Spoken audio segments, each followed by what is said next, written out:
Hello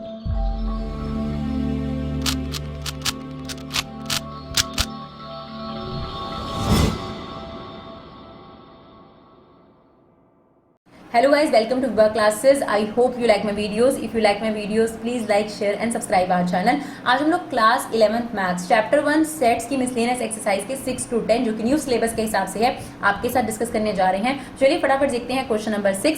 तो कहता है शो दैट, दो चीजें आपको शो करनी है। तो हम सबसे पहले के लिए ये वाली चीज ले लेते हैं लेफ्ट साइड। तो हमने लिया A intersection B union A minus B. अब देखिए ध्यान से समझिएगा, अगर हम वेन डायग्राम में इसको समझाएं कि ए माइनस बी का क्या मतलब होता है, तो ये यूनिवर्सल सेट होता है, ये ए सेट है और ये बी सेट है, ये ए है और ये बी है। जो हम यहाँ पर हाईलाइट कर रहे हैं आपको, ये है ए माइनस बी। इस ए माइनस बी को एक और तरीका होता है लिखने का कि ए तो चाहिए बट बी कॉम्प्लीमेंट, यानी बी नहीं चाहिए, कॉमन।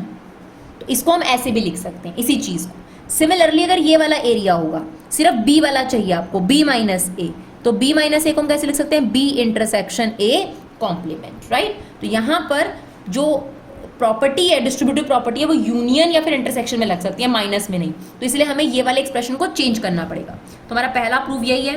तो हमारे पास आ गया ए इंटरसेक्शन बी यूनियन, इसे हम क्या लिख देंगे, ए इंटरसेक्शन बी कॉम्प्लीमेंट। अब हम यहां पर लगाएंगे डिस्ट्रीब्यूटिव प्रॉपर्टी, मतलब आप ऐसे समझ लो कि ये x है ना, और ये आपके पास y प्लस z है। तो x union y, x union z और बीच में क्या आ जाएगा, इंटरसेक्शन। तो ध्यान से समझना है, ये एक एक्सप्रेशन है यूनियन a, यानी a intersection b union a, ये हमारे पास एक एलिमेंट हो गया। फिर a intersection b union b complement, और जो ये वाला इंटरसेक्शन था ये बीच में। दोबारा सुनेंगे, देखिए a intersection b union a, ये पूरा का पूरा लेना है यूनियन a, और ये पूरा का पूरा यूनियन b नॉट, और बीच वाला जो इंटरसेक्शन था वो यहां आ गया। अब ध्यान से देखेंगे, अब हमारे पास क्या है, A intersection B union A, इसको तो हम एज इट इज रख देते हैं। अब ध्यान से देखिएगा, बी यूनियन बी कॉम्प्लीमेंट। अब देखिए ये होता है बी सेट के अंदर एलिमेंट, और ये होता है बी सेट में जो नहीं है। आपके पास यूनिवर्सल सेट सबसे बड़ा होता है 1 2 3 4 5। अब मान लीजिए बी सेट में है 2, 3, और बी कॉम्प्लीमेंट क्या होता है जो बी में नहीं है, तो 1 4 और 5 ये होता है। अगर मैं बी का बी नॉट के साथ यूनियन लूं तो क्या आ जाएगा, 1 2 3 4 5, यानी पूरा का पूरा यूनिवर्सल सेट आ जाएगा। यानी इसकी जगह हम क्या लिख सकते हैं, यूनिवर्सल सेट, राइट। अब आप देखिए, किसी भी सेट का यूनिवर्सल सेट के साथ आप कॉमन लेंगे, फॉर एग्जाम्पल ए सेट का, तो ऑब्वियस सी बात है कॉमन में क्या आ जाएगा, ए आ जाएगा आपके पास। तो यहाँ पर क्या आ गया, A intersection B union A, और यहाँ पर आ गया आपके पास ए। क्लियर। अब इस एक्सप्रेशन को समझते हैं, ए इंटरसेक्शन बी अगर हम ले, ए इंटरसेक्शन बी, एग्जाम्पल से समझेंगे तो और आसान हो जाएगा। ए ले लेते हैं हम लोग 1 2 4। अगर हम ए इंटरसेक्शन बी लें तो इन दोनों में कॉमन क्या है, देखिए 2 है ना, ए इंटरसेक्शन बी। अब उस 2 का अगर हम ए के साथ यूनियन लें तो हमारे पास पूरा वापस क्या आ जाएगा, ए सेट, यानी इस पूरे की जगह पर आपके पास ए आ गया। नाउ ए इंटरसेक्शन ए क्या होता है, ए, यही हमें क्या करना था, इस पार्ट में प्रूव करना था। तो ये वाला पार्ट हमारा प्रूव हो गया। अब बारी आई इसकी, तो इसमें हम ये ले लेते हैं, इसका लेफ्ट हैंड साइड ले लेते हैं सेकंड वाले में भी, यानी ए यूनियन बी माइनस ए। तो बी माइनस ए को भी हमने बताया कैसे लिखेंगे, A union B intersection A complement. अब यहाँ पे प्रॉपर्टी लगा दो, A union B, A union A complement, और जो बचा हुआ साइन है वो बीच में आ जाएगा। तो क्या लिखेंगे, ए यूनियन बी, फिर ए यूनियन ए कॉम्प्लीमेंट, और जो ये इंटरसेक्शन था वो आ गया बीच में। अब ध्यान से देखेंगे, जैसे आपने यहाँ देखा, अब इसी सेट को ए ले लेते हैं, इसमें क्या दिक्कत है, ये ए सेट है, ये का कॉम्प्लीमेंट है। तो आप किसी सेट के उसके कॉम्प्लीमेंट के साथ यूनियन करोगे तो वापस क्या आ जाएगा, पूरा यूनिवर्सल सेट आ जाएगा, 1 2 3 4। तो इसकी जगह क्या आ गया, यूनिवर्सल सेट। अब ये देखिए, ये है ए यूनियन बी, ये इंटरसेक्शन यूनिवर्सल सेट। अब ए यूनियन बी छोटा होता है और यूनिवर्सल सेट सबसे बड़ा होता है, तो जब कॉमन लेंगे तो हमेशा छोटा आंसर आएगा, और अगर यूनियन लेंगे तो बड़ा आंसर आएगा। तो अगर आप इस सेट का यूनिवर्सल सेट के साथ यूनियन लेंगे, सॉरी इंटरसेक्शन यानी कॉमन लेंगे, तो क्या आएगा, कॉमन में तो हमेशा छोटा ही आएगा। तो आपका आंसर क्या आ जाएगा, ए यूनियन बी। यही आपको क्या करना था, इस क्वेश्चन में प्रूव करना था। तो चलिए देखते हैं क्वेश्चन नंबर 7।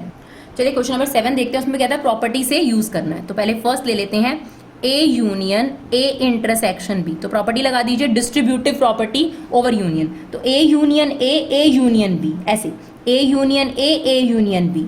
तो हमने लगाया A union A A union B, और बीच में जो ये इंटरसेक्शन था वो आ जाएगा आपके पास। ठीक है जी।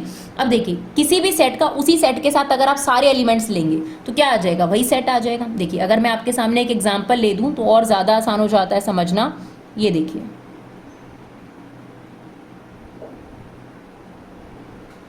अब अगर आप A का A के साथ यूनियन लोगे तो 1 2 3 ही आएगा, यानी A ही आ जाएगा आपके पास। Intersection A union B। चलो अब A यूनियन B ले लेते हैं, काम करते हैं यहाँ पर। तो A यूनियन B आ गया 1 2 3 5 6 आ गया।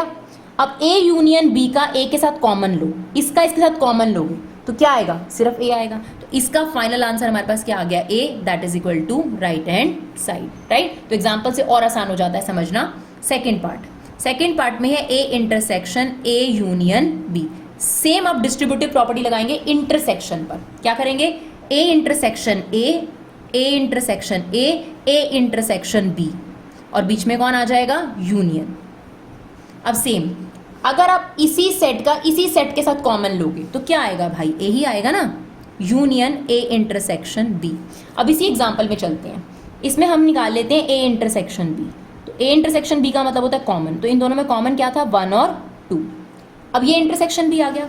अब A इंटरसेक्शन B का A के साथ यूनियन ले लेते हैं, काम करते हैं, यानी इसका इसके साथ यूनियन यानी कॉम्बो ले लेते हैं। तो क्या आ जाएगा 1 2 3, यानी ये फिर से क्या आ गया आपके पास, A सेट आ गया। तो यहाँ पर आपका प्रूव हो गया सेकेंड पार्ट भी। राइट, चलिए देखते हैं क्वेश्चन नंबर 8।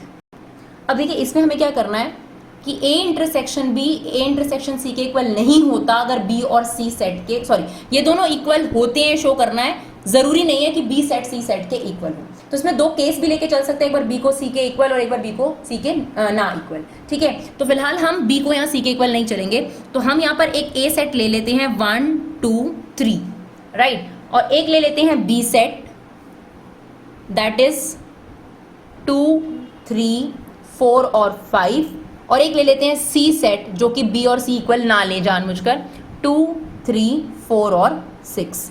क्लियर। अब हमने क्या करा, इसको प्रूव करेंगे कि अगर B और C इक्वल ना हो तो ये दोनों इक्वल होंगे। अब देखो यहाँ पर क्या होगा, B और C इक्वल ना होने पर भी ये दोनों इक्वल होंगे।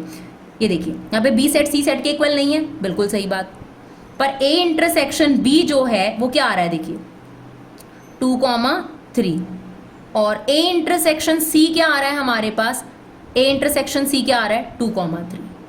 तो A intersection B is equal to A intersection C।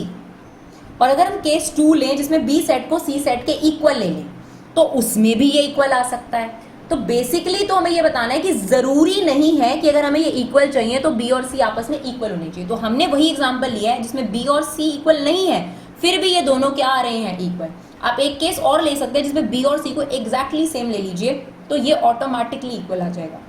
चलिए क्वेश्चन नंबर 9 देखते हैं। Let A and B B sets A intersection X is equal to B intersection X is equal to 5, और A union X B union X के equal है, show करना है A intersection B के equal है। तो अगर आपने हमारी प्रीवियस वीडियो देखी होगी तो एक क्वेश्चन और था जो बिल्कुल सिमिलर था इसके जैसा, I think so third question था आपके पास, सेम एक्सरसाइज में है और सेम ही चीज दे रखी थी, तो हमने भी अप्रोच सेम ही इस्तेमाल करनी है, कोई डिफरेंट अप्रोच नहीं है।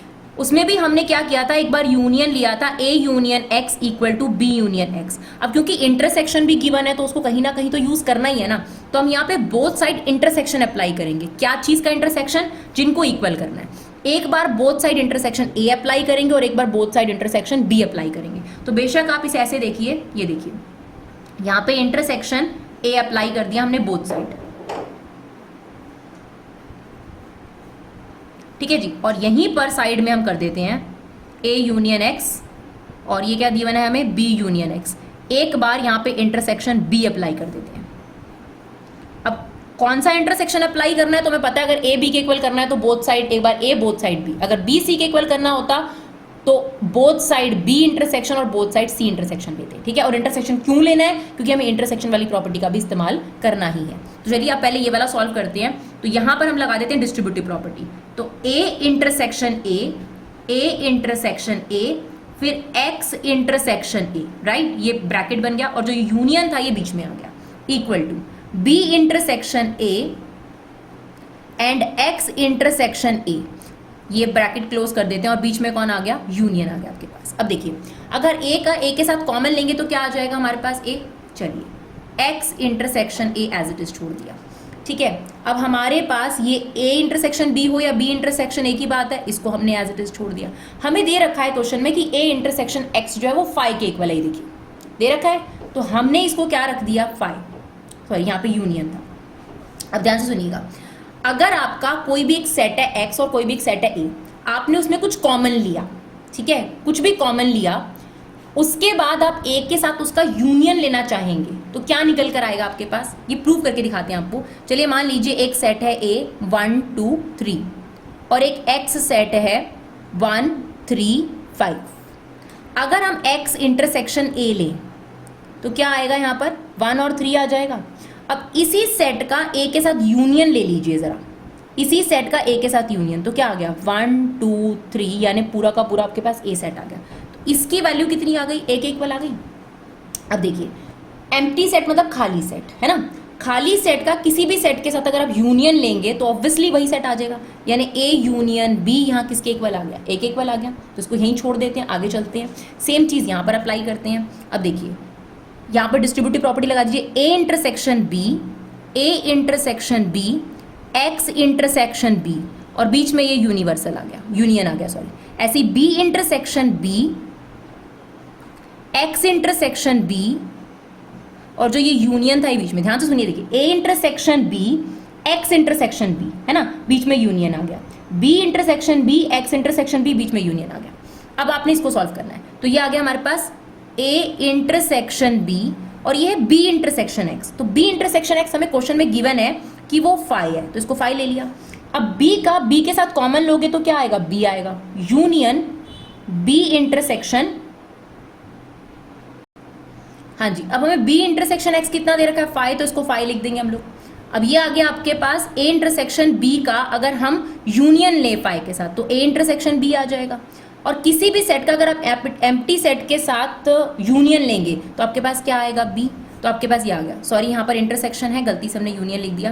तो आप देखिए A इंटरसेक्शन B A के इक्वल, A इंटरसेक्शन B के इक्वल, तो ऐसा तभी होगा जब A और B आपस में क्या है, एकदम इक्वल है। तो हमें यही वेरीफाई करना था कि A और B आपस में क्या है, इक्वल है। चलिए देखते हैं लास्ट क्वेश्चन। अब देखिए लास्ट क्वेश्चन में हमें क्या करना है, 3 सेट्स बताने, इस तरीके से 3 सेट्स होने चाहिए कि A intersection B, B intersection C और A intersection C। Non empty का मतलब है उसमें कोई एलिमेंट आना चाहिए, लेकिन तीनों सेट के बीच में कुछ कॉमन नहीं होना चाहिए। तो हमने अपने आप से लिए, इसमें कुछ भी एग्जांपल ले सकते हैं आप। तो देखिए अगर हम A इंटरसेक्शन B करें तो आपके पास कॉमन आ जाएगा 2, B इंटरसेक्शन C करें, B इंटरसेक्शन C करें तो यहाँ पे एक एलिमेंट ले लेते हैं, 5 ले लेते हैं, चलिए ठीक है। B इंटरसेक्शन C करेगा हम तो क्या आ रहा है, 5 कॉमन आ जाएगा।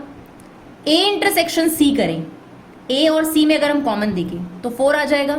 लेकिन अगर आप तीनों में कोई कॉमन नंबर ढूंढने की कोशिश करेंगे तो कुछ नहीं आएगा, तो ये क्या हो गया आपके पास, पाई या फिर एम्प्टी सेट, राइट। तो आपके पास 3 सेट्स बता रहे थे जिसमें ये चीज़ें क्या हो सके, वेरीफाई हो सके। अगर आपको हमारे वीडियो यूजफुल लगे तो प्लीज़ अपना कीमती समय निकाल कर इन्हें शेयर ज़रूर करिए और अपना कीमती फीडबैक दीजिए कि आपको किस तरीके की इंप्रूवमेंट हमारी वीडियोज़ में ज़रूरी लगती है।